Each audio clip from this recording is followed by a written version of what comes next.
하나님 말씀 보시겠습니다. 데살로니가전서 2장 1절로 12절. 데살로니가전서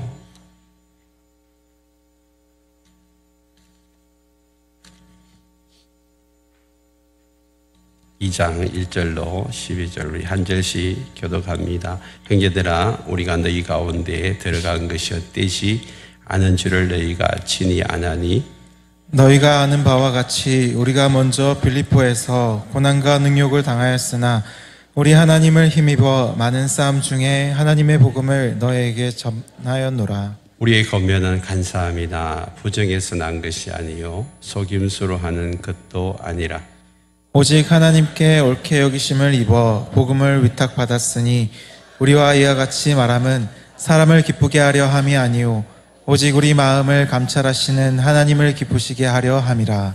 너희도 알거니와 우리가 아무 때에도 아첨하는 말이나 탐심의 달을 쓰지 아니한 것을 하나님이 정언하시느니라. 또한 우리는 너희에게서든지 다른 이에게서든지 사람에게서는 영광을 구하지 아니하였노라. 우리는 그리스도의 사도로서 마땅히 권위를 주장할 수 있으나 도리어 너희 가운데서 유순한 자가 되어 유모가 자기 자녀를 기름과 같이 하였으니, 우리가 이같이 너희를 사모하여 하나님의 복음뿐 아니라 우리의 목숨까지도 너희에게 주기를 기뻐함은 너희가 우리의 사랑하는 자 됨이라. 형제들아, 우리의 수고와 애쓴 것을 너희가 기억하리니 너희 아무에게도 폐를 끼치지 아니하려고 밤낮으로 일하면서 너희에게 하나님의 복음을 전하였노라. 우리가 너희 믿는 자들을 향하여 어떻게 거룩하고 옳고 흠 없이 행하였는지에 대하여 너희가 증인이요 하나님도 그러하시도다. 너희도 아는 바와 같이 우리가 너희 각 사람에게 아버지가 자기 자녀에게 하듯 권면하고 위로하고 경계하노니, 이는 너희를 부르사 자기 나라와 영광에 이르게 하시는 하나님께 합당히 행하게 하려 함이라. 아멘. 오늘 이 말씀을 가지고 사역자의 자세라는 제목으로 함께 말씀을 나누겠습니다.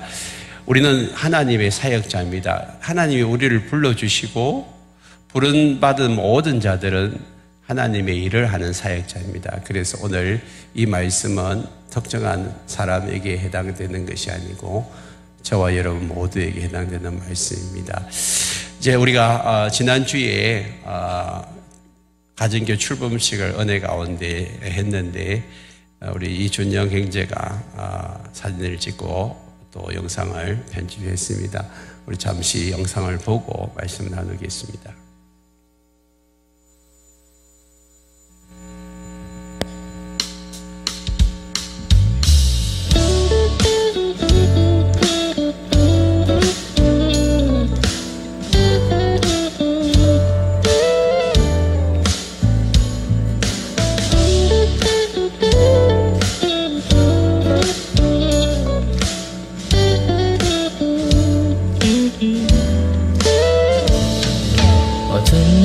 지나고 그가 빛을 발하니 쓰러져가는 우리 영혼 주가 붙잡아 주시리.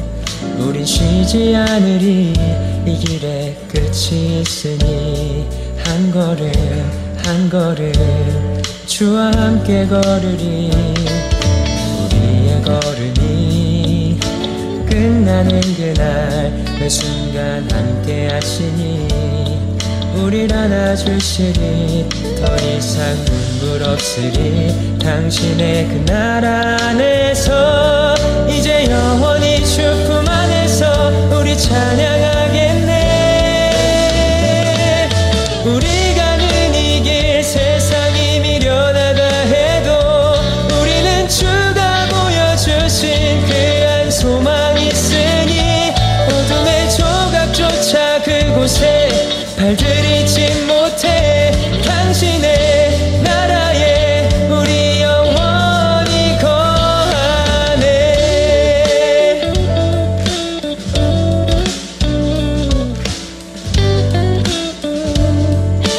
다시 한번. 어두운 날 다 지나고 그가 빛을 발하니 쓰러져가는 우리 영혼 주가 붙잡아 주시니 우리 쉬지 않으리. 이 길에 끝이 있으니 한 걸음 주와 함께 걸으니 우리의 걸음이 끝나는 그날 매 순간 함께 하시니 우리 안아주시니 더 이상 눈물 없으니 당신의 그 나라 안에서 이제 영원히 주 품 안에서 우리 찬양하겠네. 우리 가는 이 길 세상이 미련하다 해도 우리는 주가 보여주신 그 한 소망 있으니 어둠의 조각조차 그곳에 발들이지 못해 당신의 나라에 우리 영원히 우리 가는 이 길 세상이 미련하다 해도 우리는 주가 보여주신 그 한 소망 있으니 어둠의 조각조차 그곳에 발들이지 못해 당신의 나라에 우리 영원히 거하네.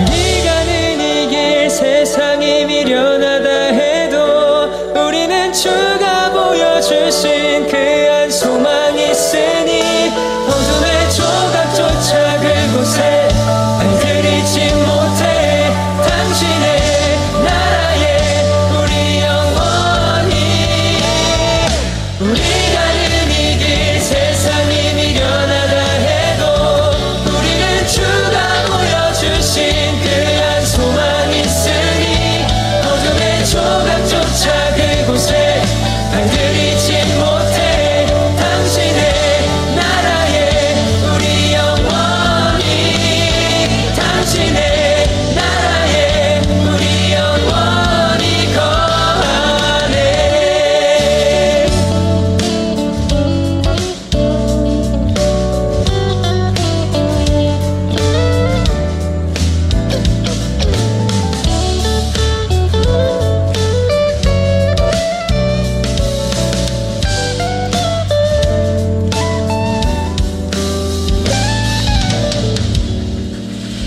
까지만 들어주세요.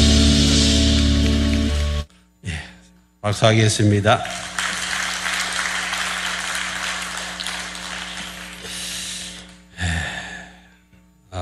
다시 봐도 은혜가 되고 또 감개가 무량하네요. 하나님께서 우리 모두에게 이런 귀한 가정교회로 이제 부름을 받게 하시고 특별히 그 중에 28명의 목자 목녀를 세워주셨습니다.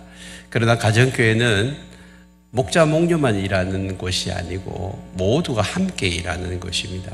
그래서 우리가 오늘 이 말씀을 통하여서 가정에서나 또 교회에서나 함께 목자 목녀로 섬길 뿐만 아니라 목원으로서 또 교회에서 직분자로 어떻게 섬겨야 될지를 우리에게 말씀을 해주고 계십니다. 특별히 데살로니가 이 교회가 이 그리스 전역의 모델이 되는 교회가 된 이유가 믿음의 본이 되었기 때문인데, 그러면 이 믿음의 본이 되기 위해서 사도 바울 일행이 어떤 자세로 그들을 섬겼는지, 어떤 마음으로 섬겼는지, 어떻게 사역했는지 이 부분을 몇 가지 살펴보도록 그렇게 하겠습니다. 자, 오늘 본문을 다시 보시겠습니다. 2절 같이 읽겠습니다. 너희가 아는 바와 같이 우리가 먼저 빌립보에서 고난과 능욕을 당하였으나 우리 하나님을 힘입어 많은 싸움 중에 하나님의 복음을 너희에게 전하였노라. 여러분 배경 지식을 여러분 잘 아시죠?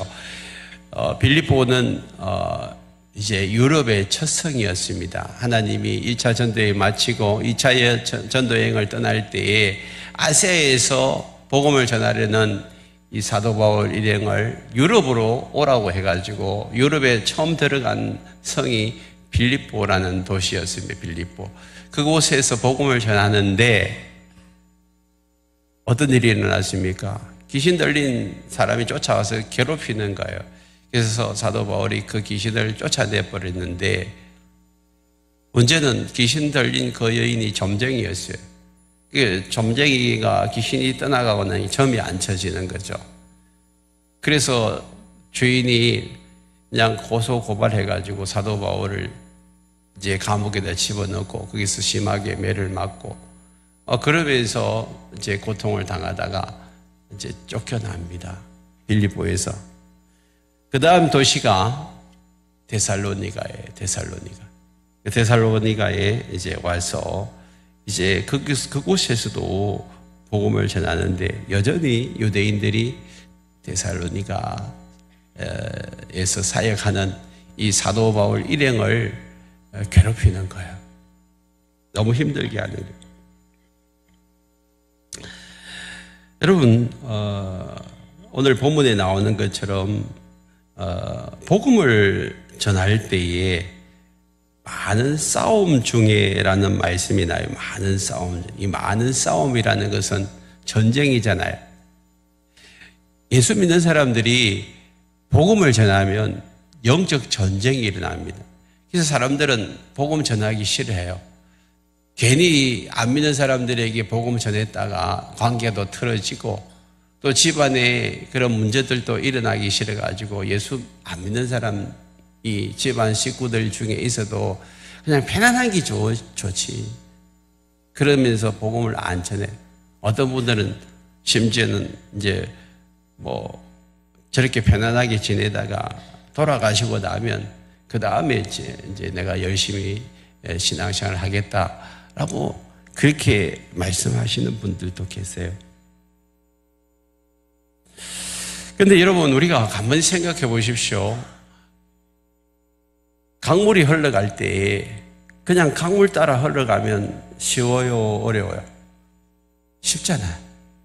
근데 강물 따라 이렇게 흘러가면서 뭐 몸을 맡겨도 되고 헤엄을 쳐도 그냥 쉽게 하는데 강물을 거스려 올라간다고 생각해 보니까 강물이 이렇게 흘러오는데 거꾸로 헤엄쳐 올라가면 너무 힘들어요. 너무 힘들어요. 예수 믿는 것은 시류를 거스러 올라가는 거예요. 시류를 거스러. 그러니까 힘들고 어려울 수밖에 없어요. 성경에서 뭐라고 이야기하죠? 너는 이 세대를 본받지 말라고 했잖아요. 이 세대를 따라가는 것은 세상 풍속을 따라가는 것이에요.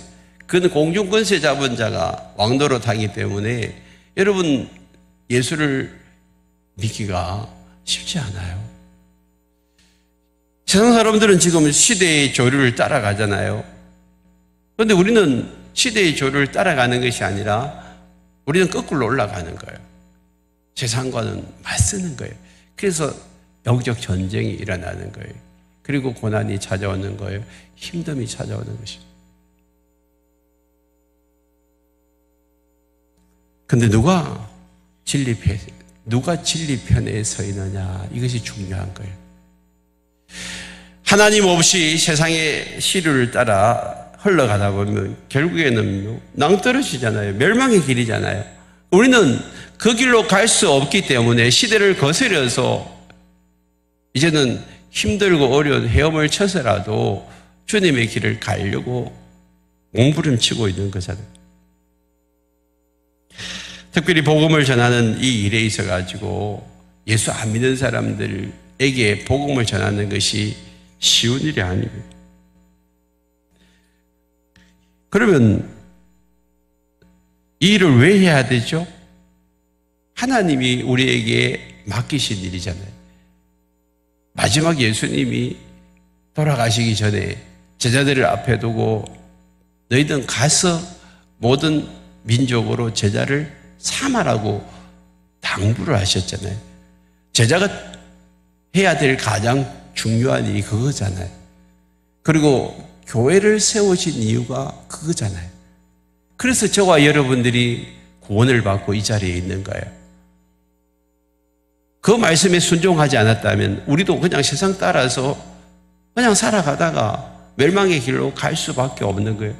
근데 백수십 년 전에 이 땅에 하나님이 선교사들을 보내가지고 그분들이 와서 정말 얼마나 힘들게 복음을 전했는지 몰라요.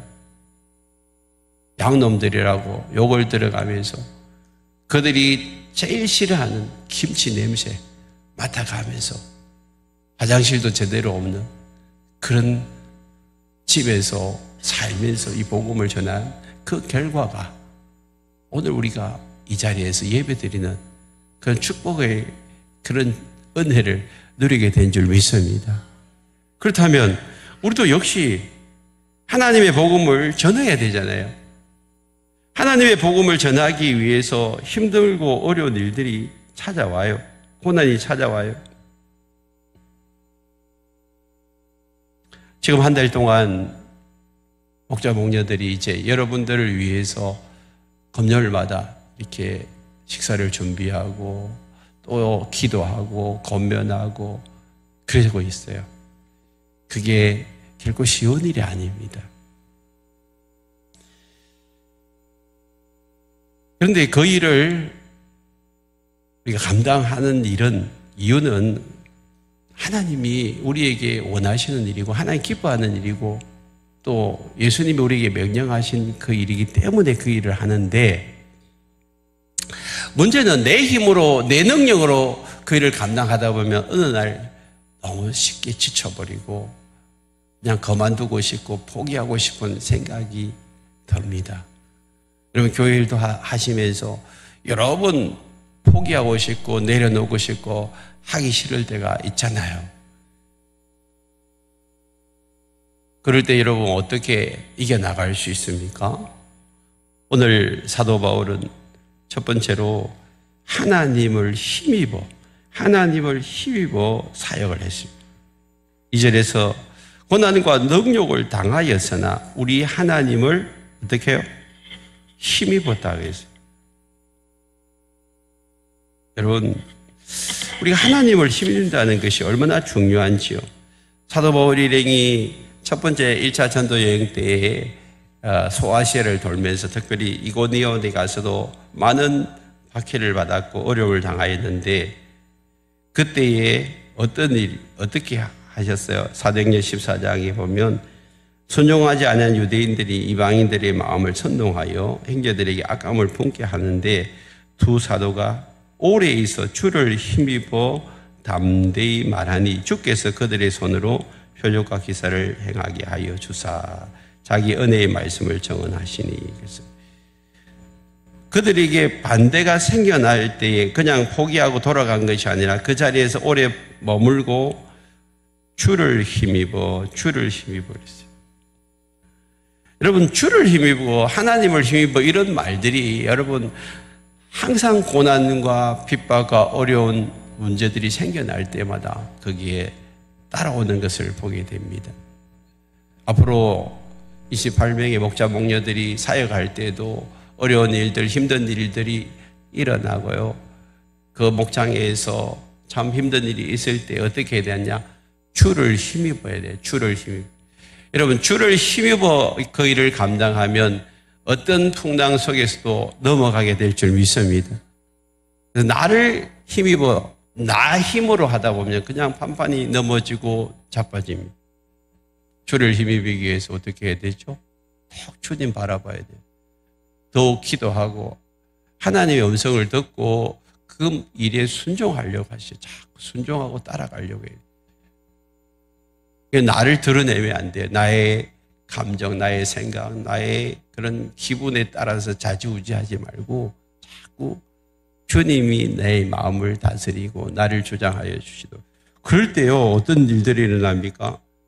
표적과 기사들이 일어나는 것은 하나님이 일하신다는 거예요. 하나님이 일하시고.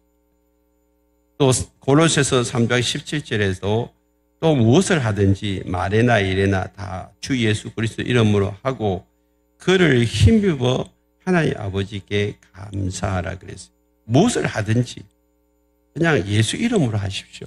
그러면 그 예수 이름의 능력이 나타나고 그를 힘입어 나아갈 때에 그 모든 어려움들이 이겨내고 하나님 앞에 감사 제목이 생겨날 줄 믿습니다. 여러분 삶에서 일어났던 일들을 여러분 이제 목장에 가면 나누잖아요. 그게 감사 제목인데 감사 제목은 다른 거 아니에요. 10년 전, 20년 전에 일어났던 그런 일들 말고요.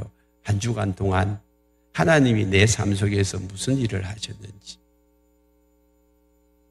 한번 생각해 보십시오. 여러분 아침에 잠에서 깨어 일어나는 것도 감사한 일이에요. 어젯밤에 주무셨다가 오늘 아침에 못 일어나시는 분들 있잖아요. 저는 늘 운동하면서 걸어 다니는 것이 너무 감사해요. 감사해요. 제 발로 걸어 다니면서 운동을 할 수 있다. 이게 얼마나 감사한 일이에요. 지금 병원에 계시는 분들 가장 소원이 뭔 줄 아세요? 일상을 회복해가지고 일상생활을 하는 것이 그들의 간절한 소원이에요. 근데 우리가 일상을 이렇게 마음껏 즐기면서 살 수 있다는 게 얼마나 감사한 일이에요. 하나하나 생각해 보면요. 오늘 또 내 삶 속에서 일하시고 역사하시는 하나님을 여러분들이 깨닫게 되고 그 하나님 앞에 감사하게 될 줄 믿습니다.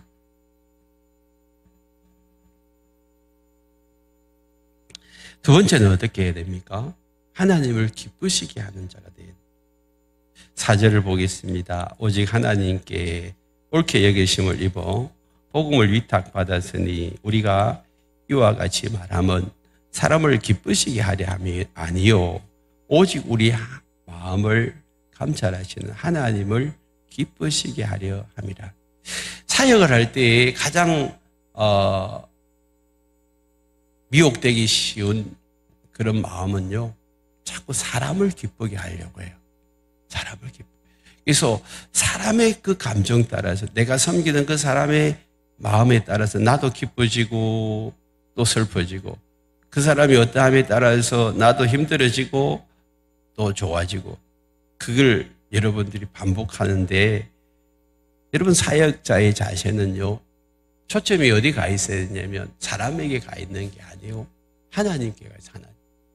나는 하나님을 기쁘시게 하는 자다.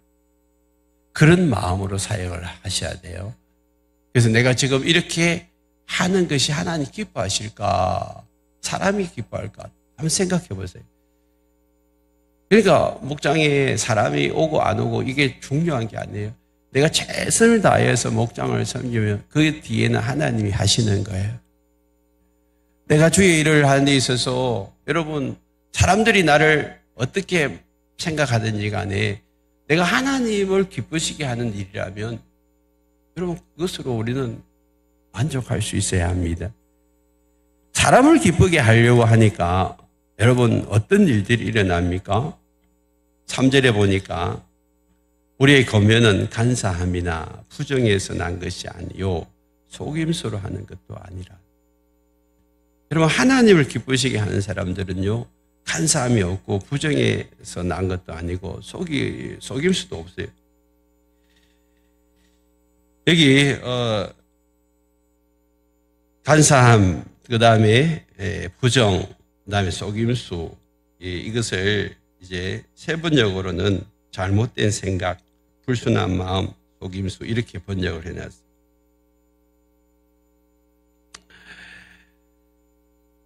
잘못된 생각이나 또 이런 불순한 마음들, 그 다음에 다른 사람을 속이는 것은요, 어떻게 해요? 하나님을 기쁘시게 하는 게 아니잖아요. 자꾸 사람들을 기쁘게 하려고 하니까 자꾸 트릭을 쓰는 거예요. 편법을 쓴단 말이에요. 그렇게 하지 말라는 거예요.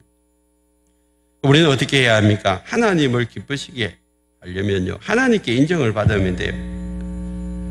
여러분 우리가 잘못된 생각, 불순한 마음을 가지고 사람에게 인정을 받으려고 하지 말고 이제는 우리가 지금 이 일을 하는 데 있어서 우리의 의도가 뭔지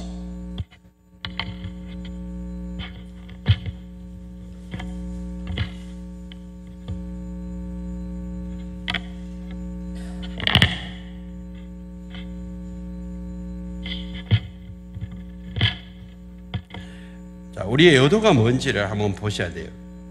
내 의도와 목적이 지금 무엇 때문에 이 일을 하는지를 잘 보셔야 돼요. 사람에게 칭찬받고 인정받기를 원하느냐, 아니면 하나님에게 칭찬받고 인정받기를 원하느냐, 이 두 가지를 가만히 생각해 보면 내 의도가 뭔지를 알게 돼요. 그래서 우리가 진짜 하나님 앞에 칭찬받고 하나님 앞에 인정받고 하나님을 기쁘시게 하는 그 일을 한다면요, 절대 우리는 편법을 쓰지 않습니다. 여러분, 우리가 하나님께 인정받기 위해서 우리가 해야 될 우리의 마음은요, 오늘 이 말씀처럼 우리는 하나님께 옳게 여기심을 입어 복음을 하나님께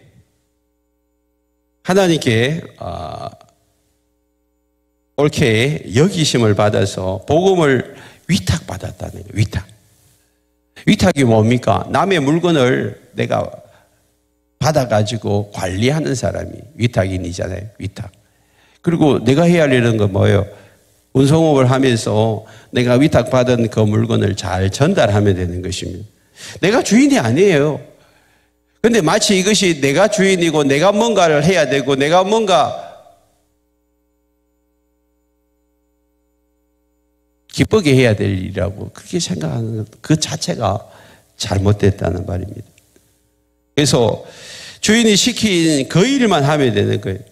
우리의 시선은 하나님께 두고 하나님이 시키신 일만 하고 하나님 앞에서 착한 일꾼이라고 인정받으면 되는 거잖아요. 그런 마음을 가지고 있으면 우리가 5절 말씀처럼 너희가 알거니와 우리가 아무 때에도 아첨하는 말이나 탐심의 탈을 쓰지 아니할 것을 하나님이 정언하시니라 그랬어요. 이 아첨이라는 것은 남의 환심을 사거나 잘 보이려고 알랑그림, 그게 국어사전에 아첨이라는 뜻입니다. 남에게 잘 보이고 환심을 사려고 할 필요가 없다는 거예요. 그리고 탐심의 탈을 쓴다는 것은 저 사람, 이것을 통하여서 저 사람을 이용해가지고 내가 뭔가 이익을 얻으려고 하는 그런 욕심도 없다는 거예요. 나의 유익을 구하는 그런 삶도 아니라는 것입니다. 뿐만 아니라 6절을 보시면 또한 우리는 너희에게서든지 다른 이에게서든지 사람에게서는 영광을 구하지 아니하였노라. 이 영광이라는 것은 세상적으로 훌륭하게 이름이 나는 것을 이야기하는 것입니다. 내 이름을 날리기 위해서 사람에게 영광을 구하지 않는다는 것이죠. 여러분, 하나님의 사역자는 하나님의 이름만 자랑하고 하나님의 이름만 높이면 되는 것입니다. 그래서 우리는 자꾸만 사람의 인정을 받으려고 하는 그 자체가 내 이름을 높이려는 것입니다. 내가 스스로 높아지려는 거예요. 그래서 우리가 어떤 사역을 할 때에도 내가 하나님 앞에서 하나님만 높여드리려고 생각하면 하나님이 나를 높여주십니다. 그때 진짜 위로와 격려를 받는 거예요. 누가 알아주지 않아도 오직 하나님이 나를 인정해 주면 그만이고 하나님이 내게 칭찬해 주는 것으로 만족하고 하나님 나라 상급을 쌓아가는 것으로 만족하면 우리는 더 이상 세상의 영광을 구하지 않습니다. 세 번째는 영적 부모가 되라는 것입니다. 영적 부모가 돼. 두 번째는 하나님을 기쁘시게 하라는 것이고요. 지금 받아 적는 분들이 많아가지고 제가 정리를 해야 돼요. 첫 번째는 뭐예요? 하나님을 힘입어서 사역하시고, 두 번째는 하나님을 기쁘시게 해야 되고, 세 번째는 영적 부모가 돼야 돼요. 7절을 보십시다. 우리는 그리스도의 사도로서 마땅히 권위를 주장할 수 있으나 도리어 너희 가운데서 유순한 자가 되어 유모가 자기 자녀를 기름과 같이 하였으니라고 했어요. 여기 유모를 다른 번역서, 새 번역성에 보니까 어머니를 했어요. 어머니. 너희가 유순한 자가 되어서 엄마가 자기 자녀를 기른 것 같이 하라 그랬어요. 물론 거친 엄마도 계세요. 그렇지만 대부분 어머니들은 유순하잖아요. 유순이라는 말은 부드럽고 순하다 그런 말이에요. 부드럽고 순하다. 그래서 사역자의 자세는요, 자꾸만 거칠게 나가면 안 돼요. 이 거칠다는 이게 다른 말로 하면 이 권위를 주장하는 거예요. 권위를 주장한다는 이 권위는 남을 지휘하거나 통솔할 수 있는 힘. 그래서 군대에 가면 대위 권위가 있어요. 그러면 그 밑에 부하들은 그 권위에 따라와야 돼요. 내가 대위인데, 내가 대령인데, 내가 대장인데 라고 생각하면서 따라와. 그러면요, 할 수 없이 따라가는 거예요. 그건 유순한 거 아니에요. 특별히 아버지의 권위가 있어요. 집안에서 아버지 권위를 가지고 어머니 권위를 가지고 야, 내가 시키는 대로 해야지 왜 네 마음대로 하려고 해? 내가 아버지인데 라고 내세우는 것이 그게 권위잖아요. 여러분 사춘기를 둔 아이들을 보십시오. 아버지가 권위를 가지고 무조건 따라오라고 한다고 따라옵니까? 누른다고 그 아이들이 순순히 순종합니까? 더 반항하죠. 여러분 사춘기는 자기 정체성을 찾아가는 시기입니다. 그래서 때로는 우리가 생각하지 못할 짓을 하고 또 우리가 전혀 이해하지 못한 행동도 해요. 그런데 그때에 우리는 유순함으로 대해야 돼요. 유순함으로. 좀 부드러움으로 권위를 내세우지 말고 야, 네 아버지 엄마 말 들어. 그러면서 강압적으로 가지 말고 좀 부드럽게 대해야 합니다. 그렇다고 마냥 부드러울 수만 없잖아요. 아이가 지금 잘못된 길로 가는 게 눈에 보이는데 그럼 가만히 있어야 됩니까? 아니죠. 11절 말씀을 보세요. 너희도 아는 바와 같이 우리가 너희 각 사람에게 아버지가 자기 자녀에게 하듯 권면하고 위로하고 경계하노니 그랬습니다. 그러니까 두 가지가 다 조화를 이루어야 됩니다. 엄마의 부드러움과 아버지의 준엄함, 이것이 있어야 돼요. 그래서 준엄함으로 그들을 권면하고 위로하고 경계한다는 말은 지도하라는 거예요. 잘 이끌어라는 거예요. 아버지가 하듯이 알아듣고 권하고 때로는 격려하고 어머니처럼 아버지처럼 이렇게 두 가지가 조화를 이루어야 그 아이가 따라오기 시작하는 거예요. 그래서 우리가 목원들을 대할 때도 목자 목녀가 자꾸만 지시하고 해야 됩니다. 해야 되면 그렇게만 하면 절대 안 따라오잖아요. 어떻게 해요? 어머니처럼 부드럽게 그들을 어떻게 섬겨야 돼요. 이 두 가지가 조화를 이룰 때에 우리는 올바른 사역을 감당할 수가 있습니다. 네 번째는 목숨까지 내어주는 사랑이 있어야 돼요. 8절에 보면 우리가 이같이 너희를 사모하여 하나님의 복음뿐만 아니라 우리의 목숨까지도 너희에게 주기를 기뻐함은 너희가 우리의 사랑하는 자 됨이라 그랬어요. 왜 목숨까지 내어놓나요? 사랑하기 때문에. 진짜 사랑하는 자를 위해서 내 목숨을 내어놓을 수 있는 그게 진짜 사랑이에요.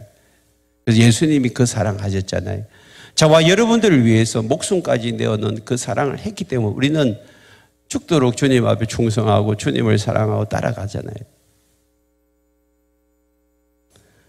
사도 바울도 데살로니가 성도들을 위해서 내가 너희를 위해서 목이라도 내놓겠다고 목숨까지 내어놓고 그곳에서 사역을 감당하였기에 그들이 그 사도 바울의 모습을 보고 감동을 먹은 거예요.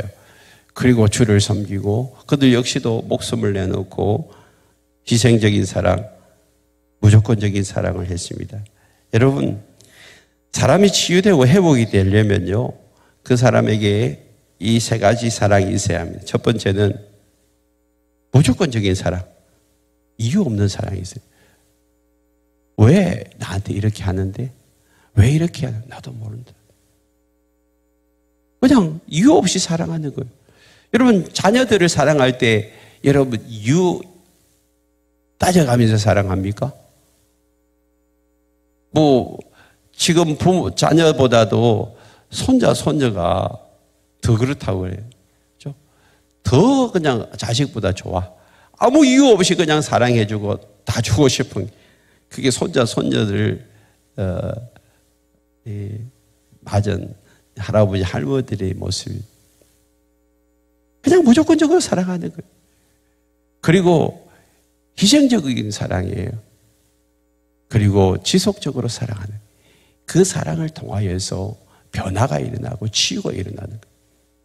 여러분, 우리 목장 안에서도 그런 사랑이 흘러넘치길 바랍니다. 왜 그렇게 사랑해야 됩니까? 가족이니까, 가정이니까, 가정교회니까 그렇게 하는 거예요. 이런 사랑을 받으면요, 그런 사랑을 받고 자란 아이들은 자기가 가치 있는 존재라는 것을 알게 돼요. 그래서 자부심이 대단하고요, 자존감이 높아집니다.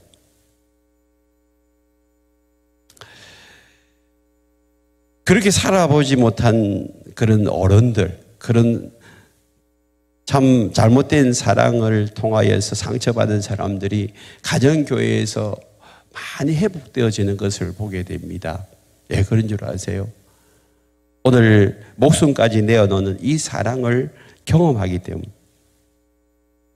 그래서 공동체 안에서 치유되어지고 다시 회복되어지고 다시 자존감이 높아지고 자기가 가치 있는 존재이라는 것을 발견하는 그런 놀라운 은혜가 가정교회 목장 안에서 일어나고 있어요. 여러분, 데살로니가 가정교회가 그런 교회였습니다. 목숨까지 내어놓는 그 사랑으로 사랑한 사도 바울처럼 그들도 함께 서로를 사랑할 때에 목숨까지 내어놓는 그 사랑, 그 사랑이 데살로니가 교회에 흘러가기 때문에 모든 믿는 자들의 모델이 되는 그런 교회가 된 것입니다. 다섯 번째로는 다른 사람에게 폐를 끼치지 않아야 합니다. 특별히 사역자들은요, 다른 사람들에게 폐를 끼치는 자가 아닙니다. 9절에 보면 형제들아, 우리의 수고와 애쓴 것을 너희가 기억하리니 너희 아무에게도 폐를 끼치지 아니하려고 밤낮으로 일하면서 너희에게 하나님의 복음을 전하였느라. 사도 바울 일행은 다른 사람에게 폐를 끼치지 아니하려고 그들은 수고하고 있었습니다. 폐는 다른 사람들에게 신세를 지는 것, 또 다른 사람들에게 괴롭게 하는 것이 폐인데, 우리의 삶을 통하여서 다른 사람들이 힘들어하면 안 된다는 거죠. 그래서 솔선수범해서 앞장서서 사도 바울이 수고하고 애쓰고 있는 거예요. 여러분, 그리스도인의 사역자들은, 예수 믿은 사역자들은요, 절대 다른 사람들을 폐를 끼쳐가면서 일하면 안 되는 거예요. 항상 자기가 수고하고 애씀으로 다른 사람들에게 본이 되어져야 돼요. 그래서 목자, 목녀들이 지금 여러분들에게 수고하고 애쓰는 이유가요, 바로 그건 거예요. 내가 목자니까 니네들을 집 열어가지고 밥 해라, 나는 그냥 가서 사회 보고 하겠다, 이게 아니잖아요. 솔선수범해가지고 집을 열고 또 식사 대접해가지고 여러분들을 초청하는 것은 본이 되기 위해서 수고하고 애쓰는 거예요.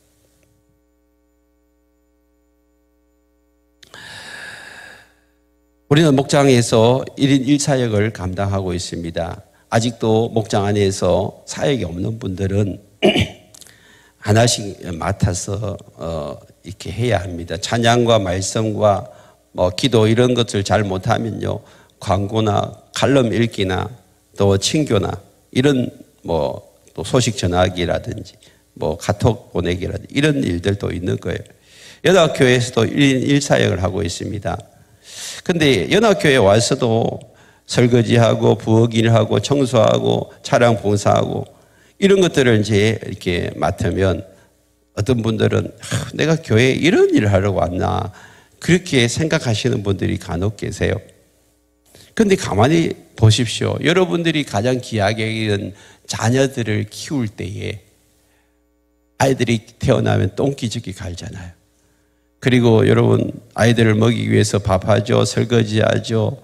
그 다음에 쓰레기 청소하죠. 내가 이런 일을 하려고 부모가 됐나? 그런 말 하는 사람 한 사람도 없어요.